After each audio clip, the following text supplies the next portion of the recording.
Hey guys, what is up? This is SSD Middleman here with Guides for Us All, and today we're going to be checking out all of the piercing sword weapons in Dark Souls 2.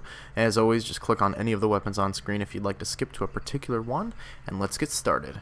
The Estock is pretty much the most generic piercing sword you're going to find in the game. You can buy it from Blacksmith Lenegrast for 1500 souls, right there in Majula at the start. Now, these piercing swords are actually quite powerful. They do large amounts of damage with quick poking attacks, and you can get some very early on in the game, like this one here. This one right here is probably one of my favorites, even though it is the first and earliest one you can get in the game. It scales better with strength and dexterity, which is really weird for a piercing sword weapon, and also has poise damage of 20 instead of 10, meaning that the stone ring is very good to combo with this guy, because you can stun lock people in PvP, and with all that poise damage, sometimes you'll be able to stun lock certain enemies in the PvE, but mostly for PvP is when you're going to want to use a stone ring with this guy. Now, you gotta note when you're using these thrusting swords, there are a couple weird things about them. If you block, you can attack while you're blocking, but it'll use a lot more stamina, have less range, it's kind of awkward to aim with it, and you really don't want to attack right after blocking because you'll do the same attack.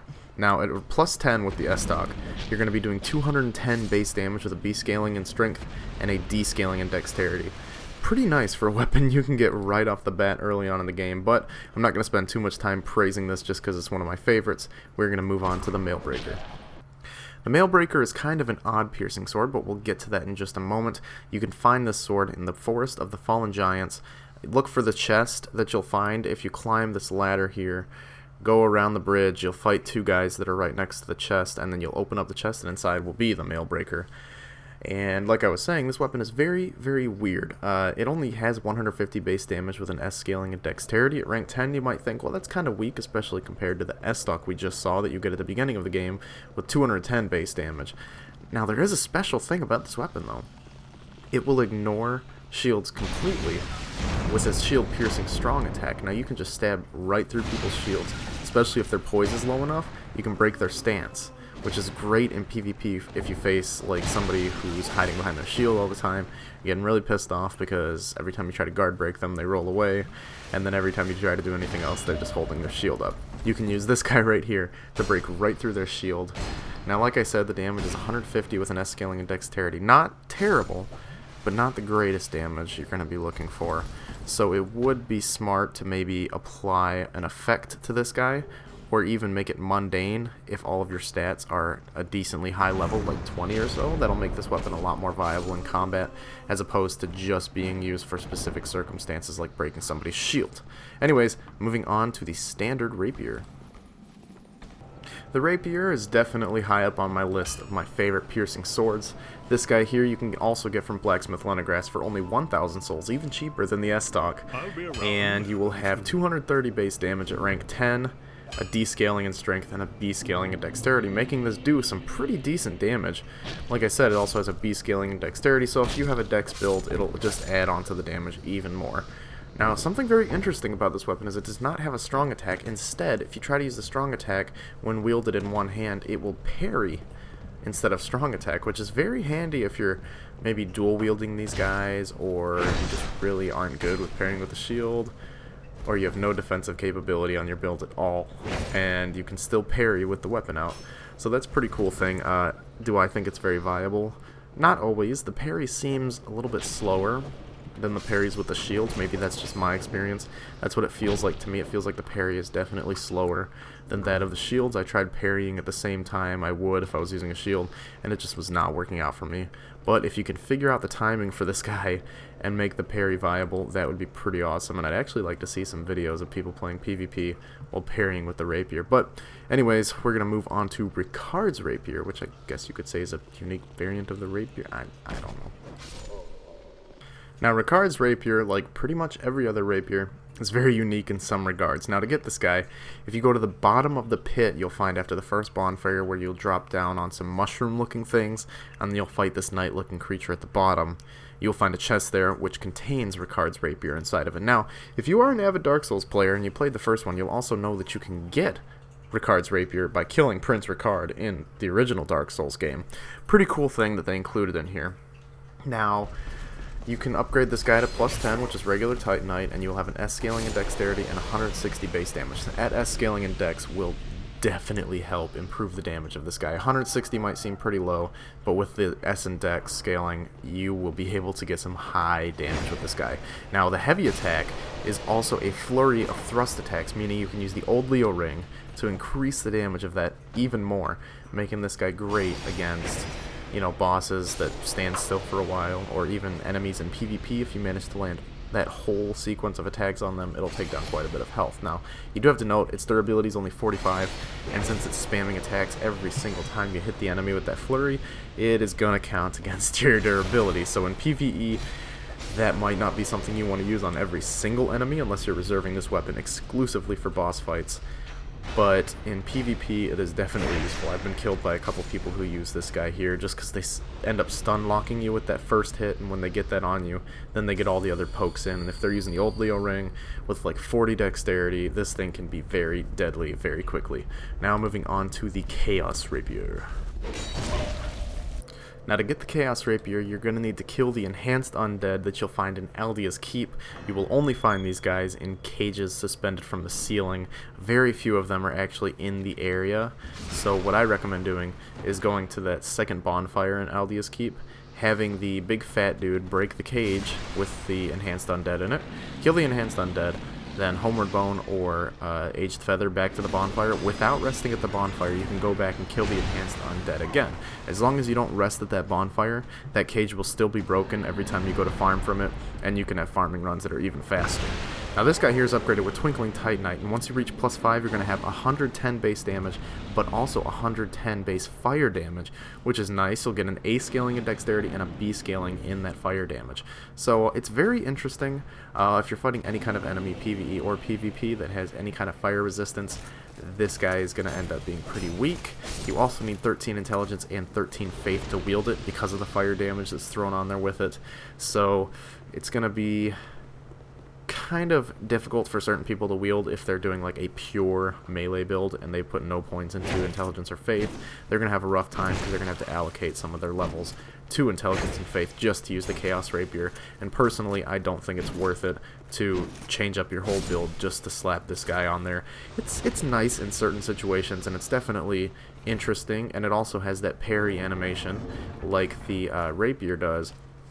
But I still just don't think that this weapon is really worth going out of your way, farming the enhanced undead, upgrading with Twinkling Titanite, which is already a pain in the butt to get, and then spending points in intelligence and faith if you have a build that is specialized around melee. It's just a lot of prerequisites to get this guy going, and I just really don't think that it matches up with some of the other weapons that requires Twinkling Titanite to build. Anyways, moving on to the Black Scorpion Stinger. Ooh.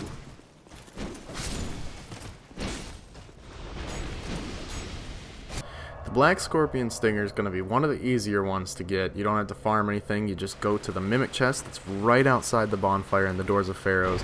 You can find this guy just walking towards that first bonfire. He'll be right to the right, chilling there for all eternity until you decide to whoop his ass, and he'll drop the Black Scorpion Stinger.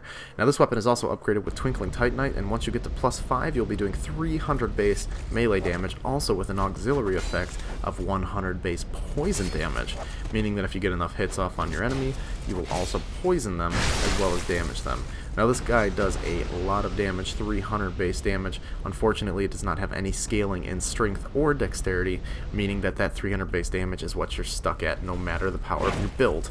So 10 strength and 18 dexterity are the requirements for this guy.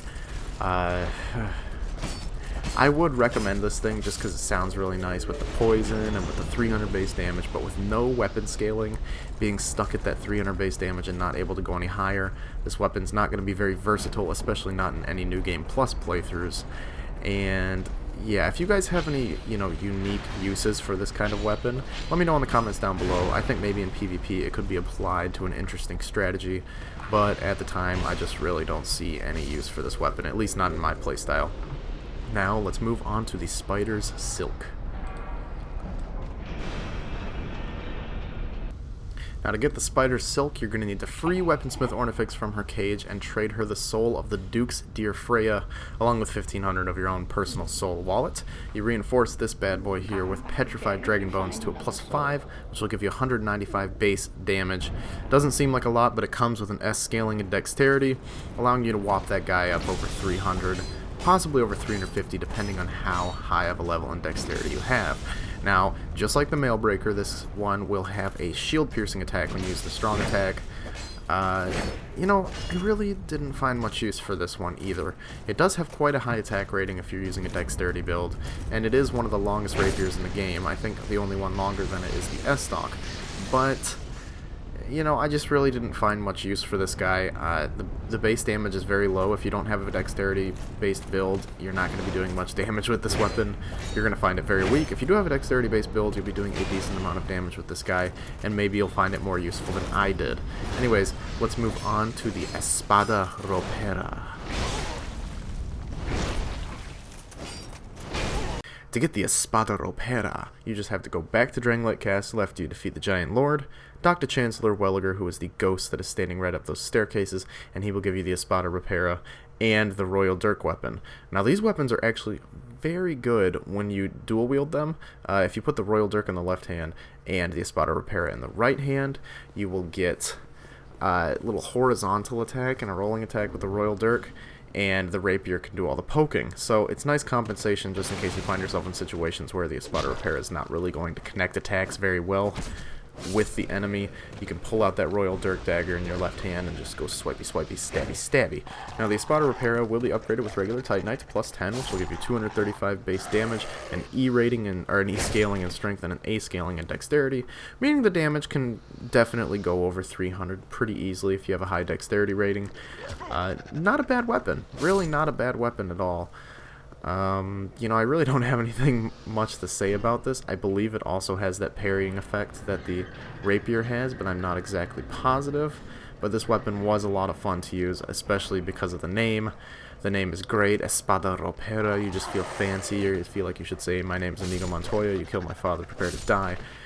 Now, historically, it was a dress sword. It was a sword developed in the mid-15th century in Spain. The name referred to swords worn by civilians as opposed to those meant for battlefield use.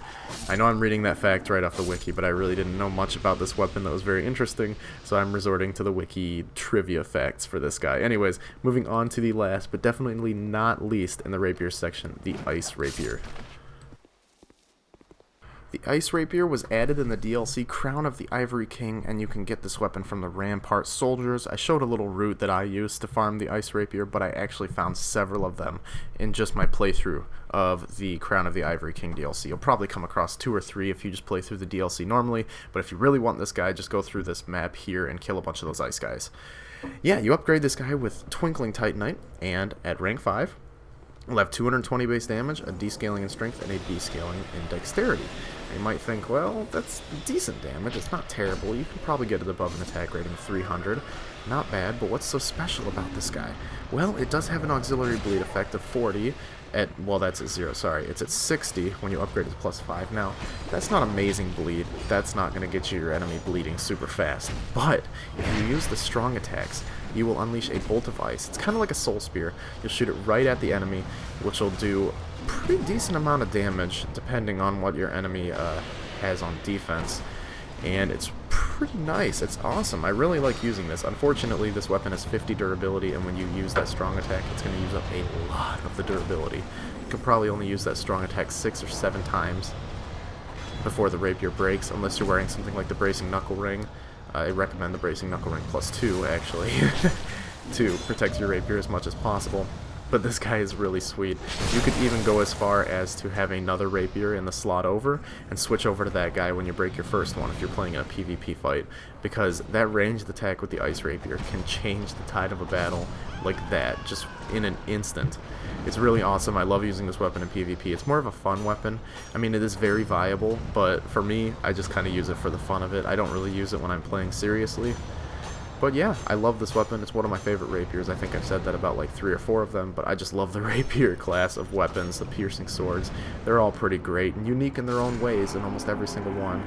I think there are like 2 generic rapiers, but for the most part, they're all pretty awesome. Anyways, thanks for watching the video, guys. If you enjoyed, please leave a like rating down below and subscribe to see some more videos in the future. Make sure to check out the videos in the outro if you want to see more, and I'll see you next time. Goodbye. All the others alright, the long range, and all the bows, meaning you'll be able to shoot enemies that are even farther away, you'll be able to snipe them from a very long distance, especially if you have the hawk ring equipped. And that's really the only great thing about this bow. You can actually do it outside of